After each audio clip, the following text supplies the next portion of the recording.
Vamos lá, Bezat Hashem. Super boa noite, Bruhim Abaim.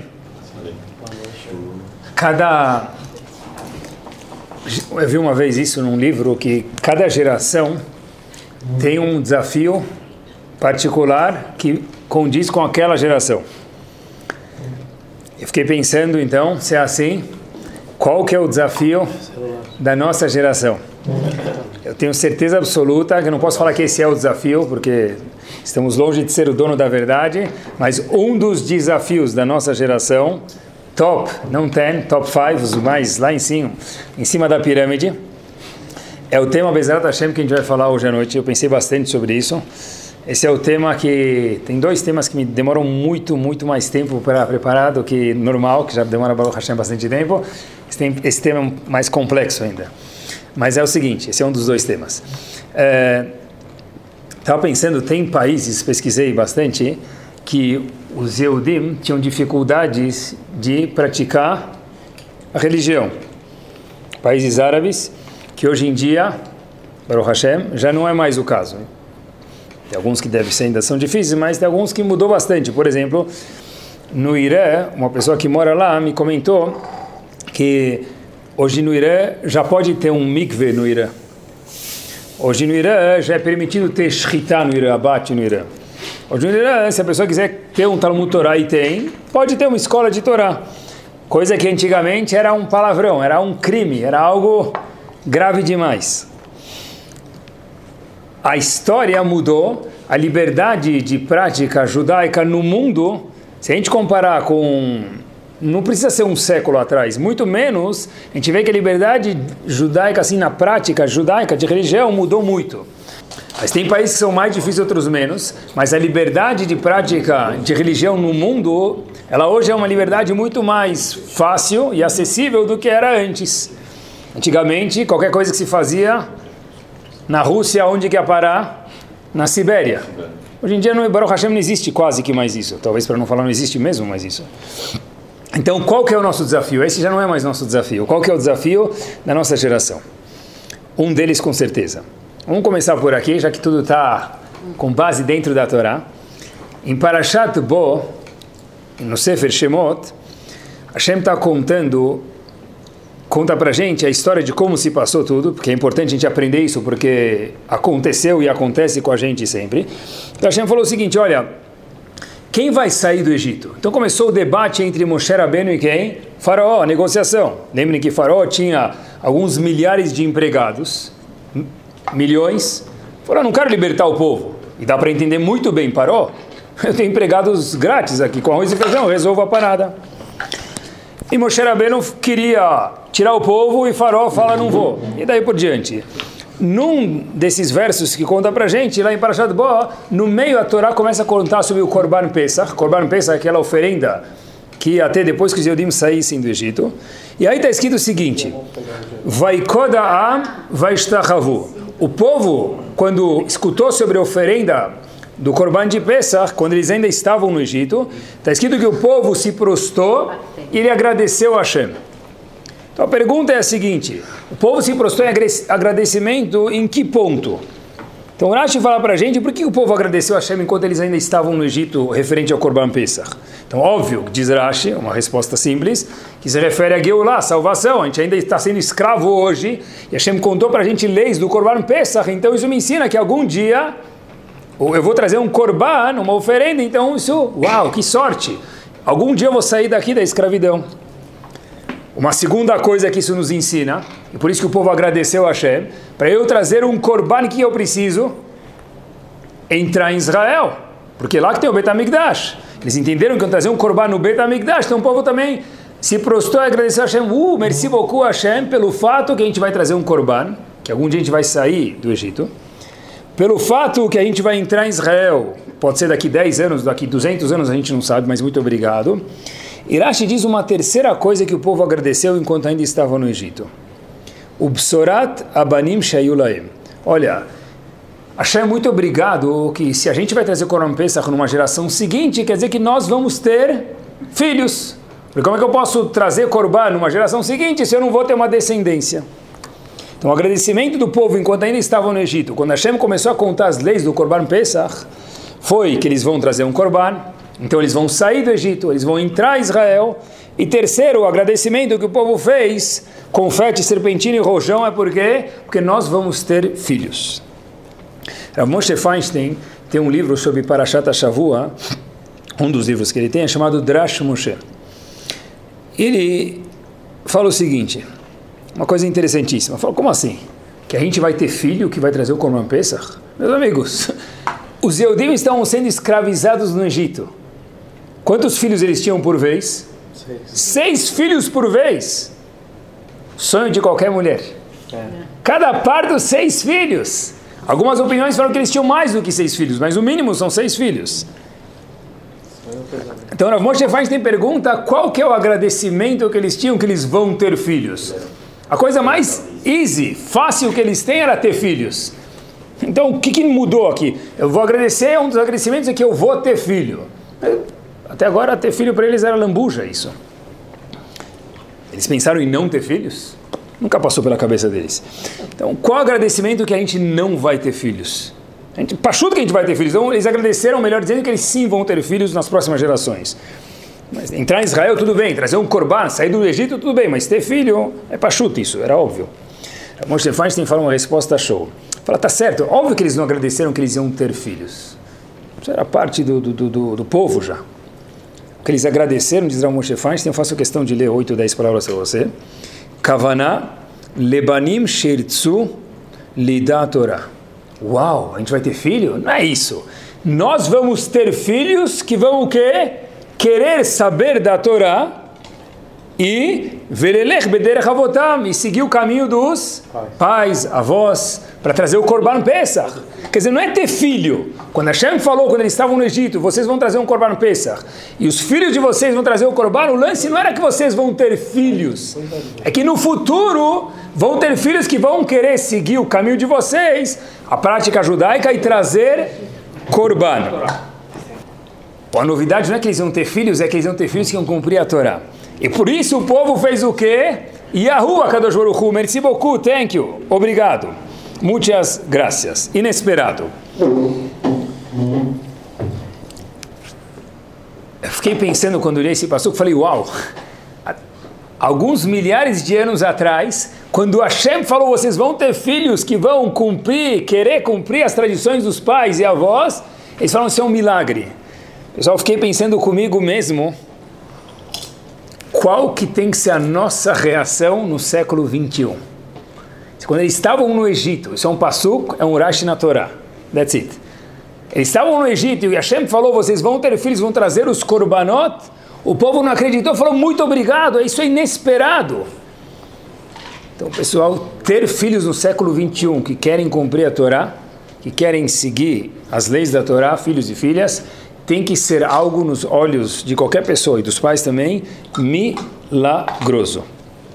Conta pra gente que algumas bases de alguma ideia importante que é o tópico do Shur, que a gente vai tentar se conduzir com um pouco de experiência que a gente tem e com as ideias da Torá. Como é que eu sei, pessoal, que quando a pessoa... Os filhos, a pessoa tem que gostar muito de Torá, para poder ter filhos que estudem Torá.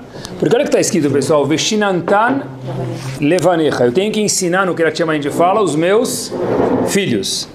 E a Torá fala, quem são os seus filhos? Diz o Sifri é um comentário, um midrash sobre o Humash, fala, Elu atalmidim, se refere aos alunos. Então, Veshinantam levanecha, vou ensinar meus filhos. Quem são esses filhos?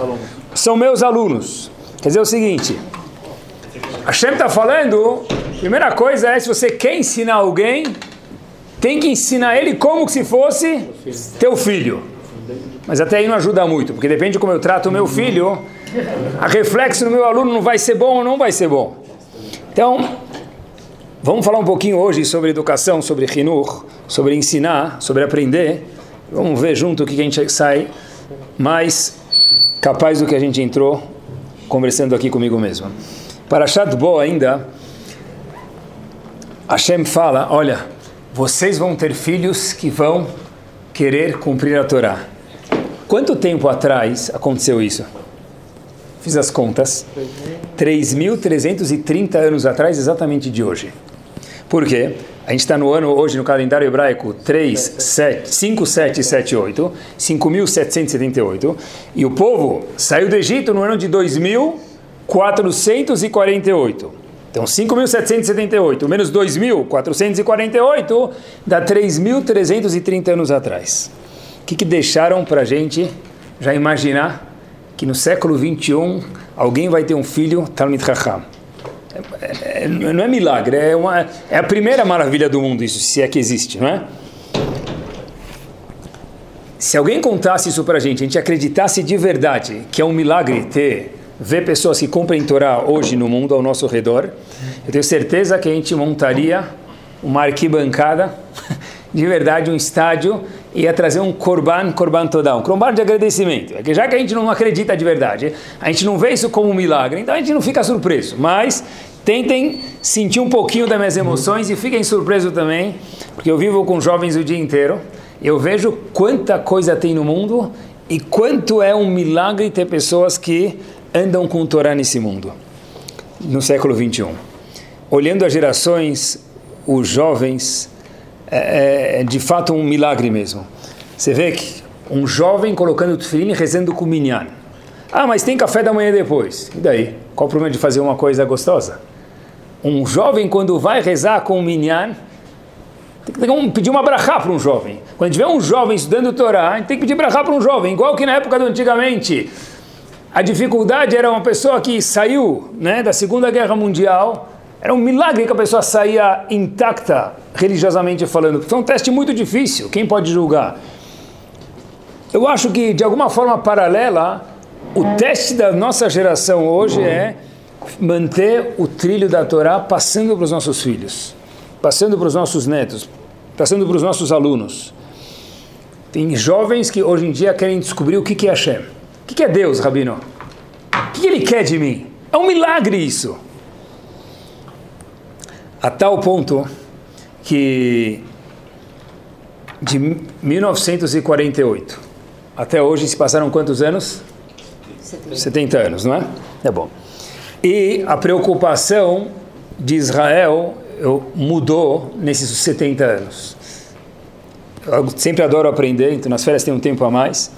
Então, estava escutando um pouquinho o que as pessoas que se ocupam de educação em Israel, no caso era o ministro da Educação, e estava contando que, eu pesquisei um pouco também, a economia de Israel, hoje são fatos, ela é quase autossustentável. Inclusive falou que, na verdade, então, por que às vezes eles vão pedir ajuda monetária? Para não perder o costume judaico. Mas a economia em Israel hoje, numericamente falando, em cifras, ela é quase autossustentável já. Imaginem, pessoal, quando a gente fala de economia autossustentável em Israel, a gente lembra daquelas estradas que tem que traz gente do aeroporto, que você não vê um buraco, pode dar de olho fechado. A gente lembra de um país que tem que gastar milhões e milhões de dólares com segurança. Não dá para acreditar isso. É autossustentável, quase. Israel, hoje, é o segundo, pega o segundo lugar no mundo em tecnologia, perdendo só para aquele Silicon Valley, Vale do Silício, do Silício, na Califórnia. Olha que interessante, Israel é o segunda posição, ganhando até de Nova York. Quer dizer, algo absurdo isso. 90% das casas de Israel são supridas da energia solar. Onde tem energia solar aqui no Brasil? Tem 3 casas lá num condomínio mais chique que aquecem a piscina com energia solar. Onde tem isso? 90% das casas em Israel Israel não foi descoberto em 1500, pessoal. A gente mora num país que foi descoberto em 1500. Aquecimento de água. Aquecimento de água. 90%. Eu vi, isso apareceu na revista Exame, que eles falam lá, que eles discutem um pouquinho com essa pesquisa, mas tudo bem. Eles falam que Israel lidera a tecnologia, a revista Exame do ano passado, Israel lidera a tecnologia no mundo. Então, machloket. Se é a primeira posição, a segunda posição. Mas entre uma e outra, é um louvor. Por exemplo, Israel inventou uma tecnologia recentemente que tira leite 3 vezes da vaca mais do que qualquer outro lugar do mundo. Quer dizer, vamos dizer que qualquer lugar do mundo eles tiram 2 litros por dia. Vamos chutar esse número. Israel tira 6 litros. Então, hoje, na China, tiram leite da vaca com a tecnologia de Israel. Né? Então, algo assustador. Quem que não dirige hoje no mundo usando a tecnologia de um israelense? Né? Nem o marido precisa perguntar para a esposa as directions, nem ela precisa falar para ele, porque você não perguntou, olha onde a gente foi parar. Acabou. Todo mundo bota no Rav Waze, ele fala para ele, fica quieto aí, vira à direita, vira à esquerda, todo mundo obedece, não tenta discutir comigo, você vai se perder, se você se perder, você vai pegar trânsito, e não adianta. Né? Olha que interessante. Então, qual que é o catch agora? Qual que é a dificuldade? A economia está boa, né? Sempre pode melhorar, mas a tecnologia está boa. Então, como é que a gente faz agora? Qual o desafio? Olha o que eles falaram. Esse ministro da Educação de Israel falou o seguinte. Ele falou o seguinte, olha, o nosso desafio hoje é o que vai acontecer com os Yehudim dentro e especialmente fora de Israel. Esse é o nosso desafio. Politicamente a gente já se organizou mais ou menos. Talvez no mundo já reconheceu, né, Estados Unidos, Jerusalém é a capital, né? Uau, quantas conquistas! Tá bom, então essas todas as conquistas a gente tem, mas a pergunta é, se a gente olhar com os olhos de verdade carinhosos, o nosso desafio hoje é educação. O que vai acontecer com o Yehudi que mora fora de Israel? O que vai acontecer com a gente, pessoal? Mesmo que a gente está perto dos centros de Torá do mundo, não existe hoje um Yehudi, independente da casa que ele vem, que ele não está em dúvida de perigo. Todos os barcos hoje fazem assim. Alguns são mais turbulentos, morando longe das metrópoles judaicas, vamos chamar assim. Outros menos, porque a família dá um respaldo maior, mas todo barco religioso hoje com um jovem, especialmente um adulto também, ele balança. Quanta coisa o jovem vê, quanta coisa ele escuta, quantas ideias aparecem na frente dele. Meus filhos estão protegidos. Eu posso falar isso, não existe ninguém que está protegido. Tem gente mais protegido, gente menos. Mas protegido com escudo, talvez em Halab, talvez no Shtetl. Hoje em dia não existe mais isso. A gente tem que apelar para que hoje em dia? Educação. É a única coisa que sobrou, que esse é o desafio que está na mão da gente como um povo e a gente como um país também.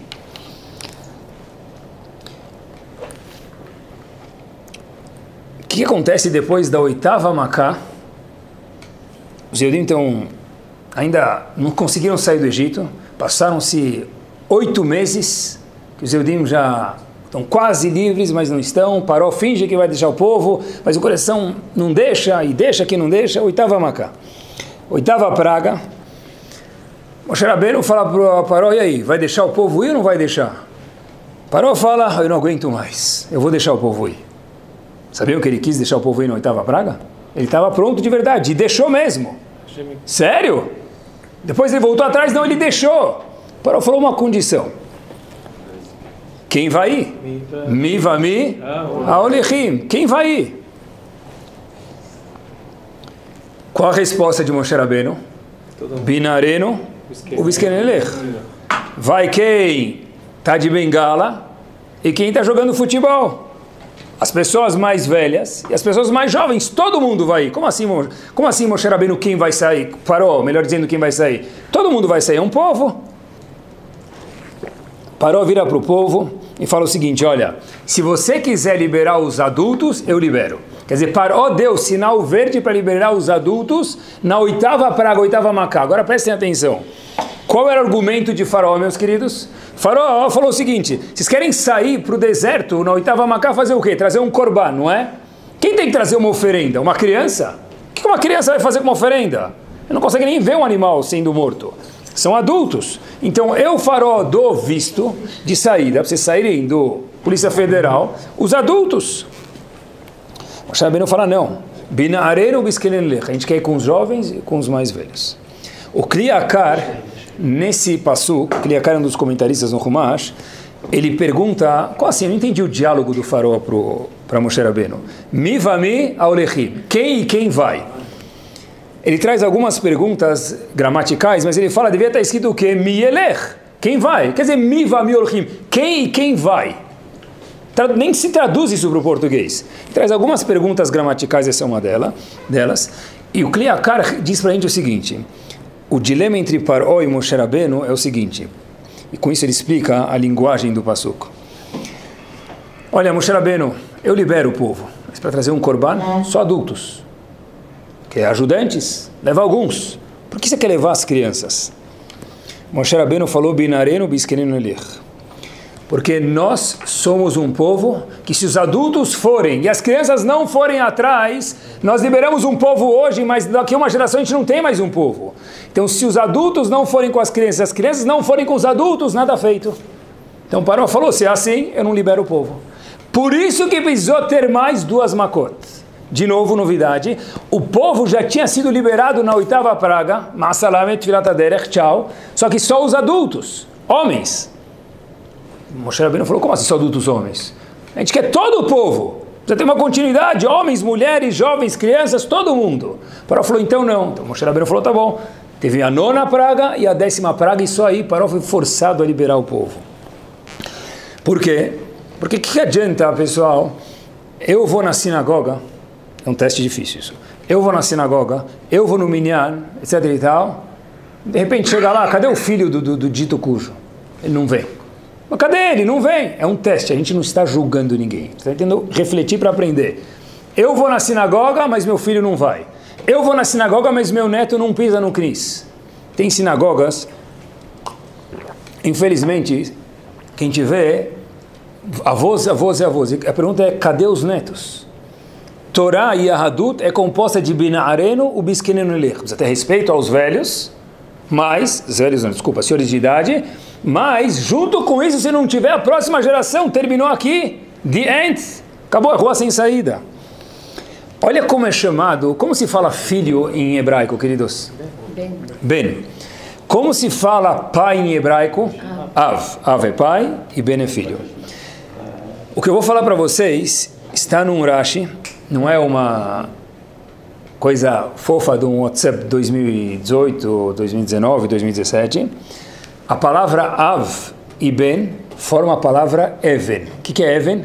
Pedra. Av e Ben, se você colocar Av primeiro e depois o Ben, pai e filho, forma aqui a palavra Even. Even é uma pedra, algo sólido. Por quê? Moshe Rabbeinu estava ensinando para o Paró o seguinte, para que nós possamos ter uma nação, que a gente está saindo aqui do Egito para formar uma nação, precisa ter uma relação pai e filho. Eu não quero uma geração de Torá, disse Moshe Rabbeinu. Eu não quero uma geração de povo, eu quero uma continuidade para sempre. E para isso tem que ter uma relação de pedra, dura, sustentável, Av e Ben, Even. Paró falou, não concordo com isso. Não, então a gente vai ter que trazer mais 2 makot. Infelizmente, Hashem teve que fazer mais 2 makot. Infelizmente, por quê? Porque Hashem não gosta de prejudicar e matar pessoas, mesmo que eram os egípcios. E também Hashem não gosta de mudar o curso da história para uma forma sobrenatural. Hashem falou, só os homens saírem, adultos não me servem. Como que se faz, eu fiquei pensando então, se para ter uma continuidade, a relação de pai e filho tem que ser Even, como que faz para ter uma relação de pai e filho Even? Mãe e filha, mãe e filho, pai e filha, whatever. Família Even. Sólida, pedra. Eu acho que o primeiro ingrediente indiscutível é o seguinte, fiquei pensando em cola, se a gente tem uma super bonder, uma cola super boa, tá bom? Eu quero colar algo na parede, por exemplo. Se eu colocar com bastante cola, caprichei, eu coloco o objeto na parede, um segundo eu tiro. O que vai acontecer com o objeto? Vai cair. Quando que ele vai ficar preso na parede? Você ficar segurando 3, 4, 10, 20 segundos, né? Por melhor que seja a cola, eu preciso ficar segurando o objeto. Paralelo ao show de hoje é o seguinte. Poxa, mas sabe quanto custa a mensalidade da escola? Eu sei. pessoa me contou, na verdade eu não estava tão ao par de outras escolas, mas uma pessoa me contou quanto custa a mensalidade da escola. E aí eu falei, uau! Falou, Rabino, isso fora a aula de Torá que meu filho tem fora da escola. Fora o lanche. Isso ainda não resolve? O que você quer que eu faça pelo Hinuch, pela educação do meu filho? E sem te contar, Rabino, que eu tenho ex-filhos, né? Hamse Aleiko, né? Multiplica isso por tantos, quanto que dá isso? Então, não sei qual parte do meu mês vai só para pagar a educação da escola, não é muito? O que mais eu preciso fazer? Pessoal, isso é a Super Bonder. Mas a cola, melhor que seja, se eu não ficar segurando, ela não cola. Então, é o seguinte, isso ainda não resolve para ter uma relação Even-Pedra. O que precisa ter? Para que tenha uma relação pedra entre o pai e o filho, Even, sólida, precisa primeiro ter o quê? Uma relação. Porque se o pai não tem uma relação com o filho, e a mãe não tem uma relação com o filho e com a filha, o pai com o filho, etc e tal, como é que é possível ter uma relação sólida se não existe relação? Eu busco, eu levo, chego em casa, faz a lição, faz a prova. Isso não é relação. Se não tem relação, como é que eu tenho uma relação sólida? O Sharabeno falou, isso não existe país, não existe nação assim. Não é fácil. Quer dizer, fora pagar as aulas, fora pagar tudo, ainda tem mais coisa para fazer. Hinuch não é fácil. Uma vez contam que tinha um pai que estava indo na reunião dos filhos e aí estava cansado demais. Aí ele pelo menos se consolou, falou, isso é o que está escrito, Tsar Gidur Banim. Está escrito que depois que Adam Rishon pecou e Havá, vai ter a dificuldade de criar os filhos. Aí o Rav que estava do lado dele falou, isso não é Tsar Gidur Banim, isso não é sofrimento de educação dos filhos, é educar os filhos.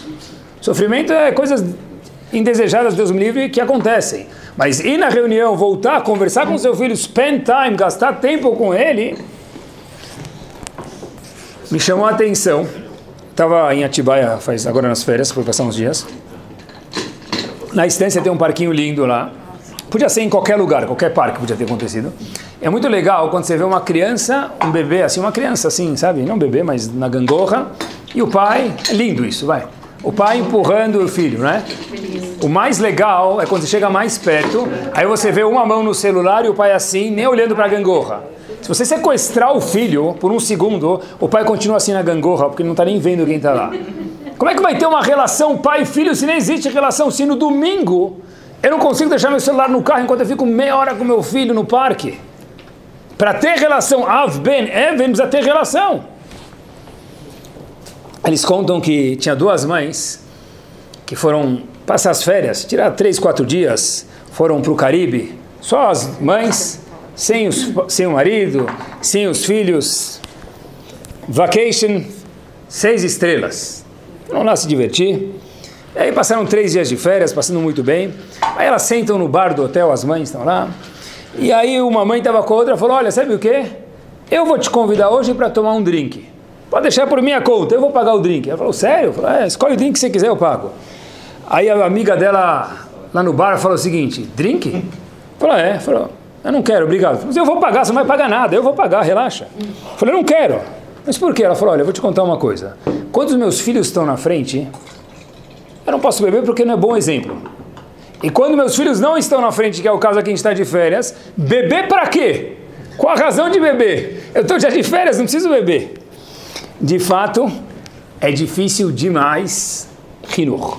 Hinuch é difícil, é algo difícil, é abstrato ainda, porque não tem uma regra única, que faz as coisas serem mais legais, por um lado. Então, o primeiro ponto é que precisa ter relação, precisa ter continuidade. Para ter continuidade, precisa ter algum contato, relação. O que faz isso ser difícil demais é que a geração muda demais. O que tem hoje, ontem já não tinha e amanhã já vai ser obsoleto.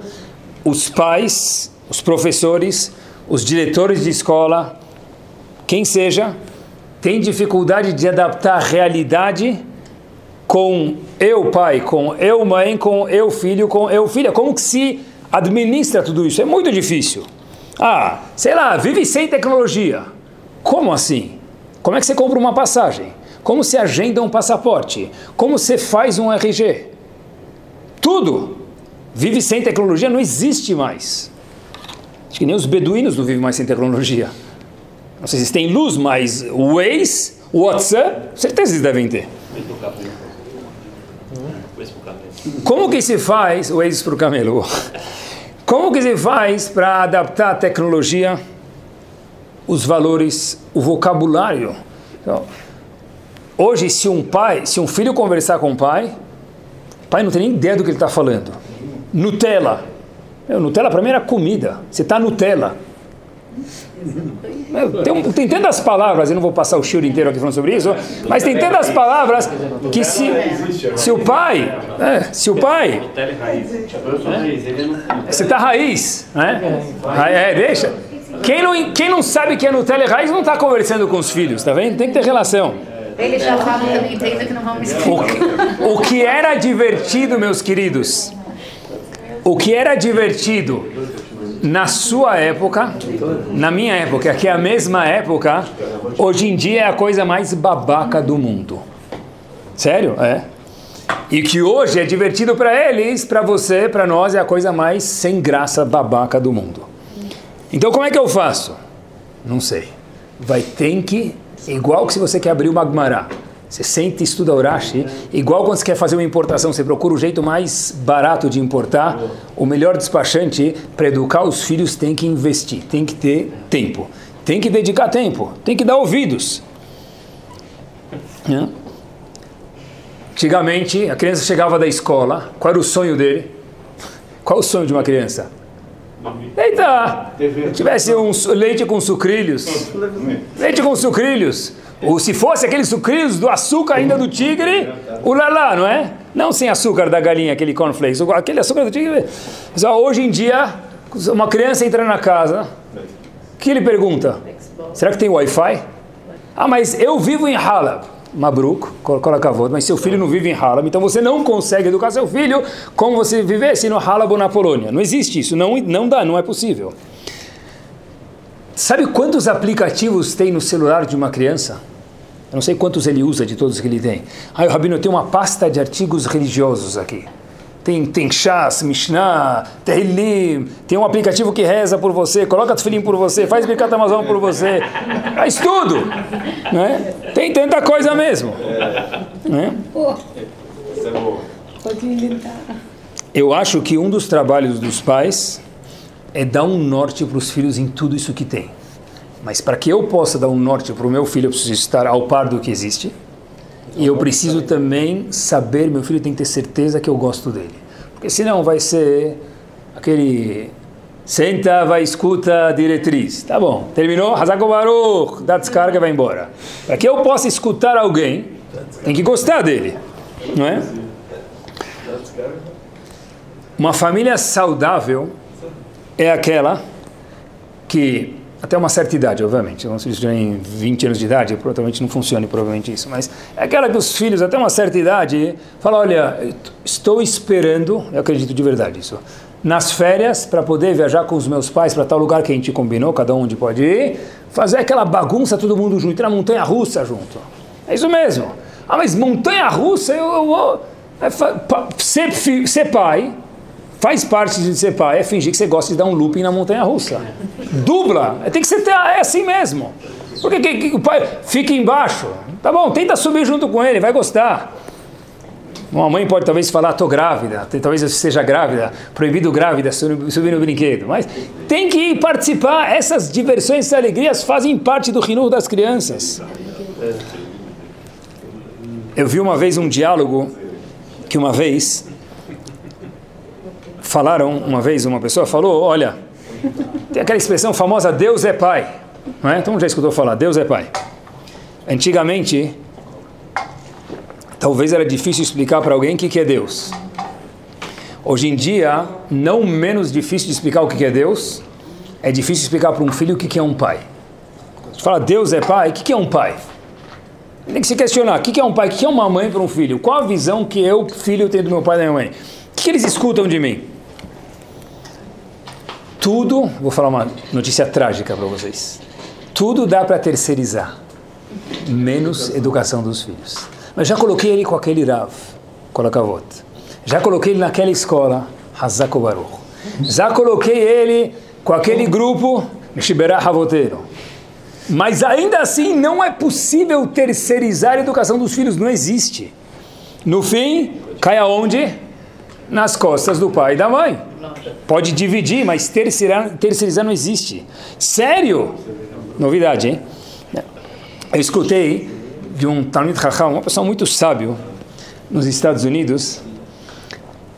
Ele falou uma frase, estou repetindo, senão não falaria. Ele falou que hoje em dia, na nossa geração, nós temos Baruch Hashem, Baruch Hashem a gente repete de novo, muitos Rashi Shivot, muitos professores e daí por diante. Ele fala, mas nós precisamos criar mais mechanchim, educadores. Junto com os Rashi Shivot que tem 120 anos de vida, junto com os Talmidei Chachamim que tem, cada um tem sua função, mas nós estamos escassos de Talmidei Chacham gigante, uma pessoa muito, muito importante, de bons mechanchim educadores, porque isso é difícil, porque não tem uma regra simples. Uma bagunça nas férias com os filhos fica para sempre.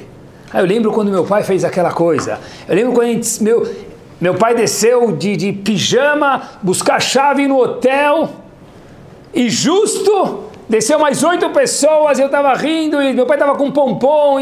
É isso que é legal, é isso que os filhos lembram dos pais. As broncas, estudar para a prova, é parte, mas não é isso que eles vão lembrar da gente, eu espero que não. Isso fica para sempre. Isso é gostoso.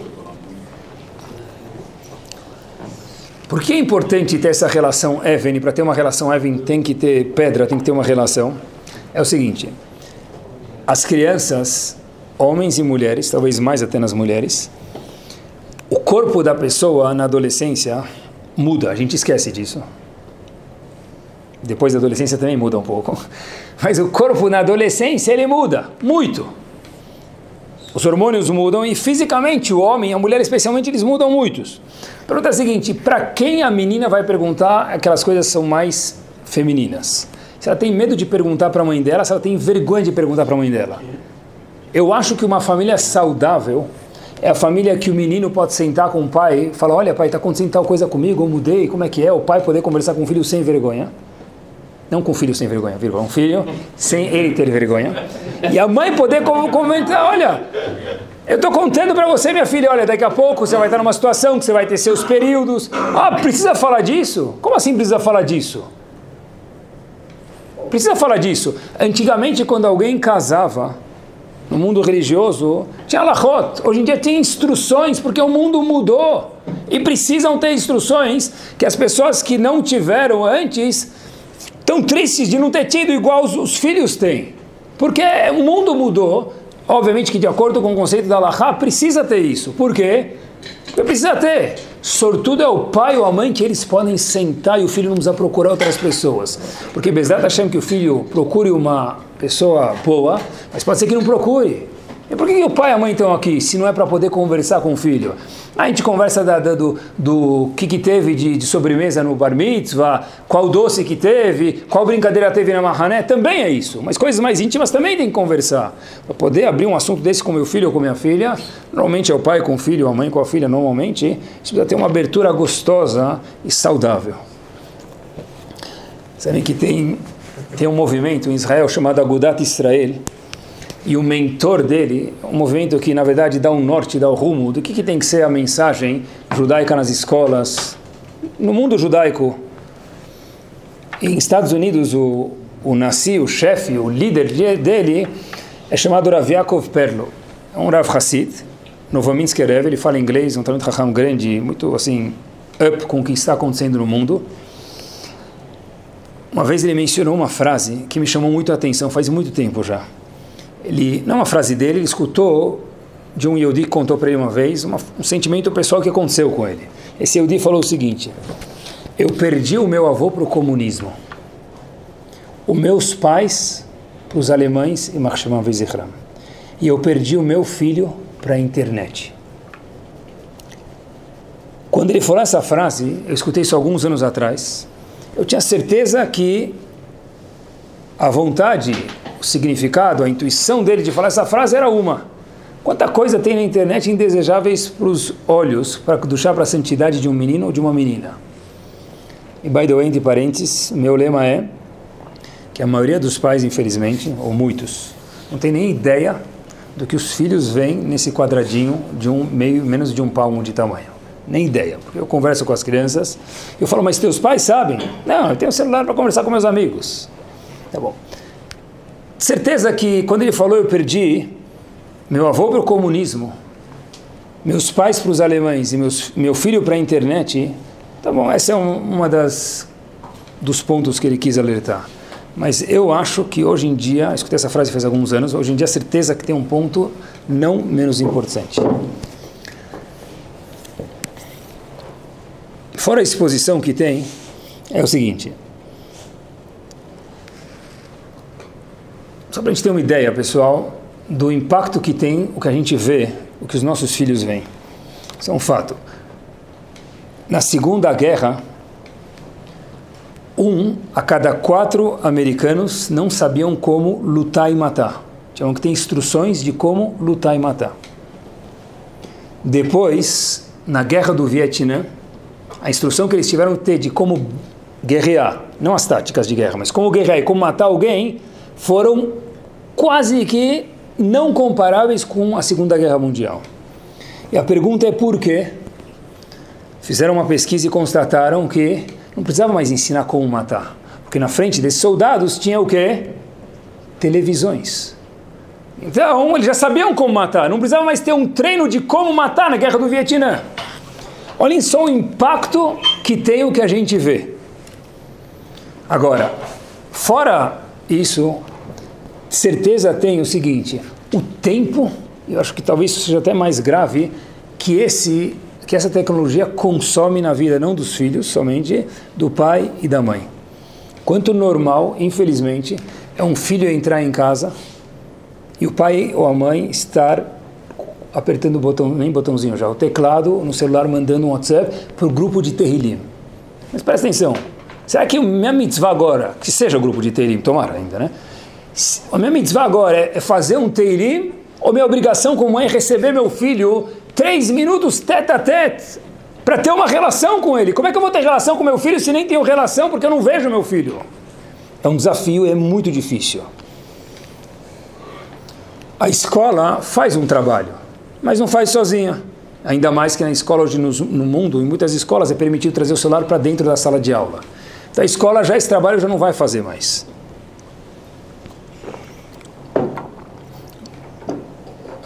Qual a definição de pai de acordo com a Torá? Pai quer dizer pai e mãe, mas a palavra, qual a definição de pai de acordo com a Torá? Quem tem alguma ideia? Sério? Está escrito a palavra pai na Torá? Tá. A palavra Av aparece na Torá. Está escrito em relação a Yosef, e a Faraó falou, vou te colocar Av. Av, você vai ser Av, sobre o Egito. Rashi, imediatamente sobre a palavra Av, diz a palavra, pessoal, apertem os cintos, Haver, amigo. Shalom Haver. Meu filho tem que olhar para minha figura, eu, pai ou mãe, obviamente tem que ter hierarquia, Shalom Haver.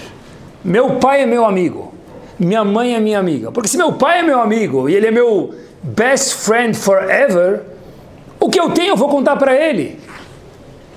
As alegrias e as tristezas. Esse é o filho mais feliz do mundo. Esse é o filho mais feliz do mundo, essa filha mais feliz do mundo. Ah, mas o que eu faço quando meu filho fala que ele não gosta da escola? Eu também não. Eu não faço nada, eu pergunto a minha própria pessoa. Eu vi uma pesquisa, saiu numa revista, uma pesquisa seguinte, a pessoa desenhar o que ele gosta na escola. Desenho. Pensei que o papel ia vir em branco, né? O que desenharam? O que as crianças desenham? O que você gosta de fazer na escola? O recreio. Desenham o recreio. Jogando futebol, jogando vôlei, jogando queimada. Tá? Olha que interessante. Não é estudar. Ah, mas meu filho... Aí começa. Lá desce toda a sabedoria amor aqui. Mas sabe quanto eu pago de mensalidade? Vem cá, deixa eu te mostrar o boleto da escola. Isso é fora a matrícula, fora a cantina, fora o batir, o bus, o passeio, o avental, o pincel, todas as coisas. Tá, agora presta atenção. Tá certo, você tem razão por um lado. Você tem razão que você paga tudo e coloca a volta. Mas preste atenção. E aí? Você amava a escola quando você era pequeno? Sim. Muito pequeno, sim. Mas depois, não. Porque ele não pode ter a permissão de também contar para um pai que ele tem dificuldades na escola, que ele não curte tanto aí para estudar. É normal. Até que alguém brilhante mude o método de escola, que até hoje ninguém mudou. Tá bom, é normal. É normal. Agora, se meu filho vai falar isso comigo, eu falar, para aí, o que você quer ser? Você quer ser o que você quer ser da vida? Nada? O que você quer ser? Ficar jogando futebol o dia inteiro? Ah, eu adoro pular amarelinha. Tá? Você vai ficar pulando a amarelinha, você vai ficar vai morar no céu o dia inteiro? Fala para a filha. Agora presta atenção. Então, eu não sou a definição de Av da Torá. Av, de acordo com a Torá, pai ou mãe, é haver, um amigo. É alguém que entende a pessoa. Nem sempre concorda, mas eu preciso entender e lembrar que eu também fui assim. Eu acho, fiquei pensando bastante, haver e Av, que é sinônimo, para ter uma relação de Av e Ben Ev numa pedra, é conversar e chamar o filho ou a filha com alguma palavra carinhosa. Eu gosto da palavra Habib, mas não precisa gostar da Habib. Chama teu filho de príncipe, princesa. Vem cá, seu príncipe! Não adianta. Verdade. Vem cá, querido, vem cá. Tem filhos, não é o caso dos presentes, mas tem filhos que provavelmente vão fazer o quê? Vão olhar para trás, com quem meu pai está falando. Deve ser com algum amigo meu. Vem cá, meu príncipe, vem cá, minha princesa. Porque se eu tratar eles como príncipe e princesas, o que eles vão ser? Príncipe e princesa. Se eu falar, nem vem me mostrar a tua nota. Yanes, vale, seu lixo. Então, de novo, para ter haver e patrono, de verdade, é uma lição de casa, estou falando comigo mesmo, ver com qual linguajar a gente conversa com os nossos filhos.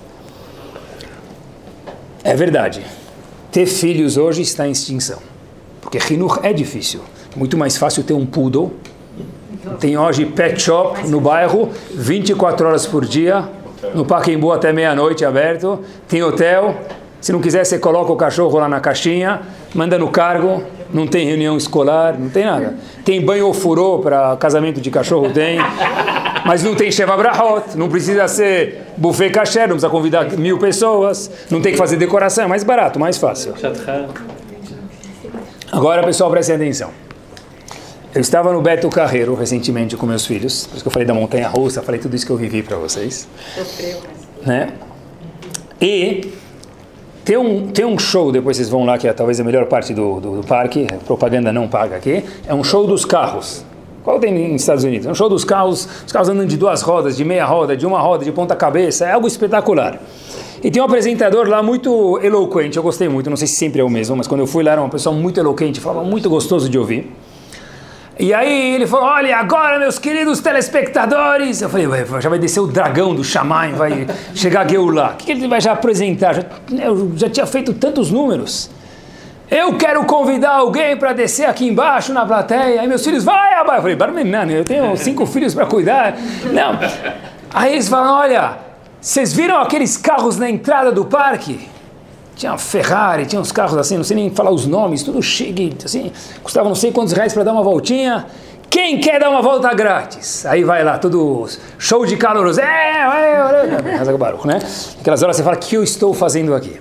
Fala, mas eu vou dar o prêmio para quem tem mais que 4 filhos. Só tinha eu lá na plateia. Era fácil, mas tem que provar, é só você mostrar os filhos, está aqui. Aí o cara pergunta, mas é tudo teu? É a mesma mulher. É tudo teu? Esse é que eu saiba, né? Não tô... Eles não acreditam. Estou pagando o boleto. 4 filhos? Você ganha o passeio de Ferrari, de Camaro, tipo você vai ganhar o passeio, o troféu Majnun, Mabruk, o card vai dar o Ferrari do Majnun. Né? Se você foi doente o suficiente para criar 4 filhos, você é louco, então 4, 5, 6, acabou, já leva o carro para casa, você merece. De fato, meus queridos, é fácil, é verdade. Ter filhos hoje, né, é fácil. Né? Vocês podem ir lá no Beto Carreiro, vai todo mundo passear de graça de carro. Né? É difícil. Se ele perguntasse quem tem 4 cachorros, todo mundo pular. Eu tenho 8, né? Se ter filhos não é fácil. Bala Tashbil, tá bom? Sem comparação. Na fase... Tá, vale a pena ter filhos, tá vendo? Então, tudo tem que ter algum bônus, é verdade. Agora, pessoal, prestem atenção. É um estímulo para as mulheres quererem ter mais filhos. Mas, olha que interessante, nossa fase final do shiur, eu acho que quando se fala de Hinuk, de educação, eu pensei bastante sobre isso. Eu preciso que meu filho saiba escutar 3 letras dolorosas. N, A, O, tio. Não. Tá. Eu preciso saber ser firme com o meu filho. Tem coisas na vida que são negociáveis. Tem coisas que não são negociáveis. Só coloca para vender um apartamento, um carro, um galpão, ele já coloca um preço sabendo que, olha, eu quero 2, eu vou anunciar por 2,2 porque eu sei que vai tirar 10%. Tem coisas que dá para negociar. E o filho tem que saber que tem coisas que mesmo que ele vai trabalhar no centro de São Paulo, na 25 de março, não dá para negociar, disso eu não abro mão. Às vezes a gente sabe fazer isso, quer ver? O filho vai no supermercado, ele fala, pai, eu quero isso, mas eu quero isso. O que a mãe fala? Isso não é kasher. Por que o filho não resmunga depois? Porque ele entendeu que é um não, ponto final, acabou. Não tem um não mais ou menos. Não tem aqui 10%, IPI, comissão, nota fiscal, aqui acabou, é isso aqui, esse é o valor, não vou comprar. Agora, então, por que às vezes eles reclamam? Uma das razões é porque a gente não está tão seguro no nosso não. É aquele não, tá, mas me pede que eu te dou. Isso não é um não de verdade. Por que é importante ter algum não na vida? Porque se eu não tenho não na minha vida, se eu não tenho a palavra não na minha vida, então eu não tenho limites também. Então, eu quero um celular novo. Você merece, você passou de ano direto.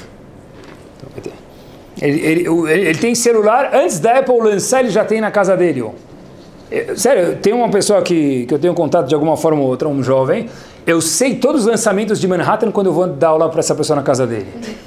É o relógio, é o óculos, é o piercing que fala, é o relógio que canta, não precisa fazer mais nada. Mas presta atenção, eu amar meu filho quer dizer que eu preciso dar tudo para ele?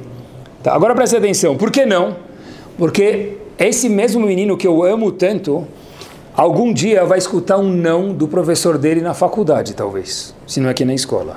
Algum dia ele vai escutar um não do patrão dele, pelo menos no estágio. Algum dia, alguma noite, ele vai escutar um não do marido ou da esposa dele. Qual que é? Chegou no exemplo que é plausível. Chegou no exemplo. Qual que é? Eu falei porque eu fiz questão de falar, eu preparei, eu sabia. Mas qual que é o nível de tolerância meu marido, meu esposa? Isso depende de quando eu fui preparado para um não, em certa parte, com certeza. Né? Açúcar zero, tolerância zero também. Não pode ser assim. Né? Mas eu tenho medo, já escutei muitos pais falando, eu tenho medo de falar não para os meus filhos porque eu posso perder eles.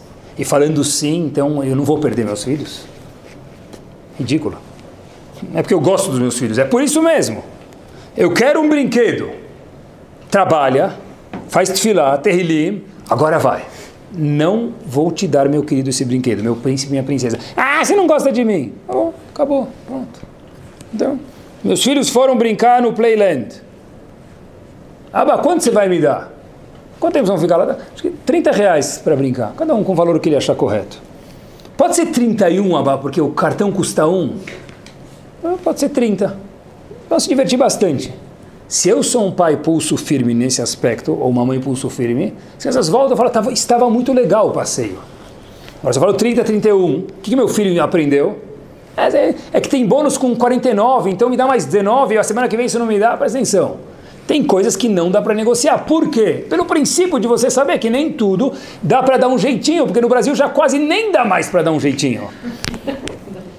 Agora a pergunta difícil tá bom, e como se ensina isso? Não sei, estou aprendendo junto com vocês. Eu acho que o jeito de ensinar isso é único, Birkat Kohanim. Mas eu não sou Kohen, eu também não sou Kohen. Mas qual a brachá que o Kohen faz, meus queridos, quando ele sobe lá em cima para fazer Birkat Kohanim? Baruch Hashem, Elokeinu melech haolam, asher kideshanu b'mitzvotav v'tzivanu, o quê? Levarech et amo Israel, abençoar o povo, be'ahavá, com amor. E qual a primeira coisa que aparece no Birkat Kohanim? Amor laem. E varechecha veishmerech. Amor laem. Amor, de verdade, em português. Português é a língua santa. O Birkat Kohanim, ele fala, eu preciso abençoar o povo com amor. Como? Está escrito na Torá logo antes do Birkat Kohanim, amor laem, dá amor para o teu filho. Se meu filho sabe que ele pode conversar comigo, se meu filho sabe que tem um monte de sims na vida, eu dou sim muitas vezes, se meu filho e minha filha sabem que eu gosto dele, um não só fortifica a relação, não prejudica. Acreditem, se tiver um amor junto, não prejudica, fortifica. Porque um não constrói, sempre um sim destrói. Então, quando o pai chegar no Bar Mitzvah, ele sobe na Tevá, logo depois que o filho sobe lá ele lê a Parashá, ele sobe na Tevá, ele lê a Parashá dele, o Bar Mitzvando, o que o filho faz? Baruch Shepetarani. O pai faz, né? Que brahá que o pai faz, melhor dizendo? Baruch Shepetarani. Agora eu já estou isento. É o que você achava, vai achando aí. O filho está com 13 anos, você está isento. Espera ele casar para você ver que você não está isento. Espera ele. Só vai estar isento do seu filho depois dos 120 anos bem vividos. Nunca mais vai estar isento dos seus filhos. E tomara que não fique nunca isento dos filhos. Por quê? Baruch Shepetarani, Hazako Baruch Hashem, que eu estou isento. Não existe isento de Hinuch, não existe, vira para sempre. E com isso a gente termina. Pirkei Avot tem uma comparação de Avraham com Bilam. Mas olhem que espetacular, nunca tinha pensado nisso. Surpreendedor. Como a gente vê a diferença entre Bilam e Avraham Avinu, está escrito em Pirkei Avot. A Gemara compara quem? Não Bilam com Avraham. Poxa vida, se eu queria saber a diferença entre Bilam e Avraham, o que eu deveria comparar? Bilam com Avraham. Pirkei Avot está escrito no 5º capítulo o seguinte. Você quer saber a diferença entre Bilam e Avraham? Porque Avot, olha a diferença entre os alunos ou filhos de Avraham e os alunos ou filhos de Bilam, o profeta malvado. Por que não olha para Bilam e para Avraham? A resposta é simples. Porque Bilam e Avraham poderia ser o caso que não era de Avraham, que ele podia ter sido uma pessoa encoberto quem era de verdade. Mas o verdadeiro eu da pessoa se revela em quem?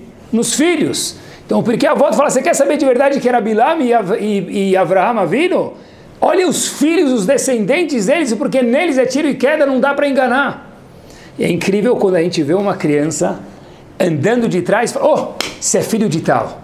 Do jeito que ele anda, eu já sei de quem ele é filho. Do jeito que ele fala, eu sei de quem ele é filho. Por quê? Porque o que nós somos passa aqui quase um xerox. Não um xerox, porque cada criança tem que ser diferente, mas os pais. Que Bezat Hashem, a gente possa olhar para os nossos filhos, poder ganhar um monte de passeios no Beto Carreiro com orgulho dos nossos filhos, poder curtir os nossos filhos, ter relações, mas para ter uma relação gostosa com meus filhos, eu preciso soltar o celular, preciso olhar para ele, preciso ter tempo para tomar uma limonada com ele sem mais nenhum atraente, mesmo que for Tehillim, agora não é hora de Tehillim, agora não é hora de Birkat Hamazon, agora é de ficar com meu filho, agora não é hora de estudar Gemara, agora você está com meu filho. Ter uma relação de Even de verdade, e o maior louvor do mundo é ser o que a Torá fala. Av de verdade é o filho poder considerar o pai ou a mãe dele, ele é meu haver, ele é meu amigo.